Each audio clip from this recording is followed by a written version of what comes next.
Situation très difficile, car, malheureusement pour elle, elle est dirigée par une bande de communistes incompétents. Être communiste, c'est mal, être un communiste incompétent, c'est le pire.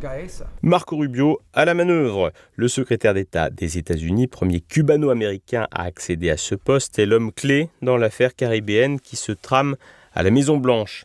Il est donc naturellement très intéressé par le destin de la Havane et les planètes pourraient bien être en train de s'aligner pour lui et ceux qui entendent faire chuter le régime communiste cubain. Il n'hésite ainsi pas à s'adresser directement aux Cubains en espagnol dans un exercice d'interventionnisme assez déconcertant. Un jour comme aujourd'hui, en 1902, le drapeau cubain s'est élevé sur un pays indépendant, mais je sais qu'aujourd'hui, vous, qui appelez cette île votre maison, rencontrez des difficultés inimaginables. Aujourd'hui, je veux partager avec vous la vérité sur les raisons de vos souffrances et je veux vous expliquer ce que nous les États-Unis nous pouvons vous offrir pour vous aider. Pas seulement pour surmonter la crise actuelle, mais aussi pour construire un futur meilleur. L'état de délabrement de l'économie de l'île sous le blocus américain et la nécessité pour Trump d'obtenir une victoire avant les midterms pourraient pousser à une intervention. Électoralement, une telle opération aurait du sens. En effet, si la part de Cubains est marginale dans l'électorat global américain, environ 1%, cette part est déterminante en Floride, troisième État du pays qui pèse à la Chambre, avec autour de 700 000 à 800 000 électeurs cubano-américains inscrits et un taux de participation souvent élevé et généralement en faveur des républicains, cette population peut être déterminante en novembre prochain. Du côté de Trump, difficile de prendre la température. Menaçant fin mars, il s'était finalement montré plus rassurant fin mai. Cuba est fini. Ils ont un mauvais régime. Leurs dirigeants sont très mauvais et corrompus. Et qu'ils reçoivent ou non un bateau de pétrole, cela n'aura aucune importance. Je préférerais qu'on le laisse entrer, que ce soit de la Russie ou de n'importe qui d'autre, car les gens ont besoin de chauffage, de climatisation et de toutes les autres choses dont ils ont besoin. Il n'y aura pas d'escalade. Je ne pense pas qu'il y en ait besoin. Écoutez, la situation est catastrophique. C'est un vrai désastre. Et ils ont en quelque sorte perdu le contrôle.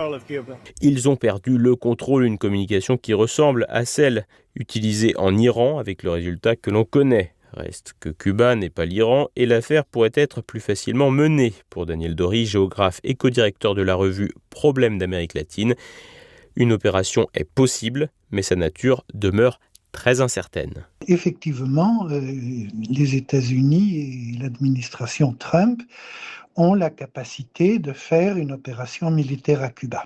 Alors la question qui se pose est pourquoi faire ? Est-ce pour tenter un changement de régime ? Est-ce pour capturer les dirigeants ? Est-ce pour occuper l'île ? C'est pas clair du tout. En voie de conséquence, tout se passe dans un contexte international où Trump a désespérément besoin d'un succès. Après la désastreuse guerre motivée par l'initiative de Netanyahou contre l'Iran, il faut sortir au moins du bourbier médiatique. L'impasse stratégique rencontrée par Donald Trump en Iran, malgré les frappes américano-israéliennes dévastatrices contre Téhéran, repositionne Cuba comme un trophée de substitution accessible. 5 mois après l'opération Coup de force à Caracas, qui a conduit à l'arrestation de Nicolás Maduro dans la nuit du 2 au 3 janvier 2026, l'île cubaine apparaît comme le prochain domino dans la stratégie de pression maximale de Washington. Mais l'opération vénézuélienne ne semble pas reproductible dans le cas de Cuba pour des raisons ayant trait au personnel étatique et au risque de résistance, alors que l'histoire rappelle les risques, baie des cochons, crise des missiles. Le succès de l'opération vénézuélienne est totalement irreproductible à Cuba. D'une part parce qu'il est très peu probable que malgré la corruption des instances supérieures du parti et de l'armée à Cuba, il soit possible d'acheter et de disposer des autorités et surtout du président Díaz-Canel. Alors, il y a un mandat d'arrêt contre Raúl Castro, mais lui est formellement en dehors des décisions politiques quotidiennes. À supposer que si une intervention militaire se produit, elle générera de la résistance et une résistance qui peut être surprenante.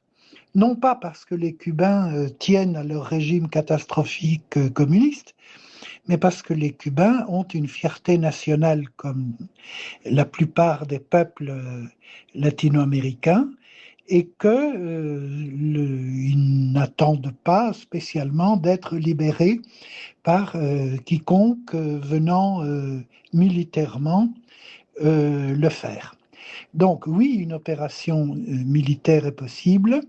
Cela dit, je pense qu'elle est en l'état actuel peu probable.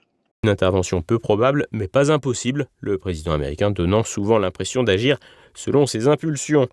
Le déploiement du porte-avions USS Nimitz dans les Caraïbes et le durcissement sans précédent des sanctions signalent une volonté claire de faire tomber le dernier vestige communiste de la guerre froide en Amérique. Par ailleurs, ce qui pourrait tenter Washington est le cumul des vulnérabilités que connaît ce pays. La situation interne à Cuba est proche de la catastrophe, c'est-à-dire que l'épine dorsale de l'économie, c'est-à-dire l'énergie, est touchée à un point où il n'y a pratiquement plus moyen de résoudre des problèmes aussi basiques que l'électricité courante, l'approvisionnement, le recyclage de l'eau, etc., etc.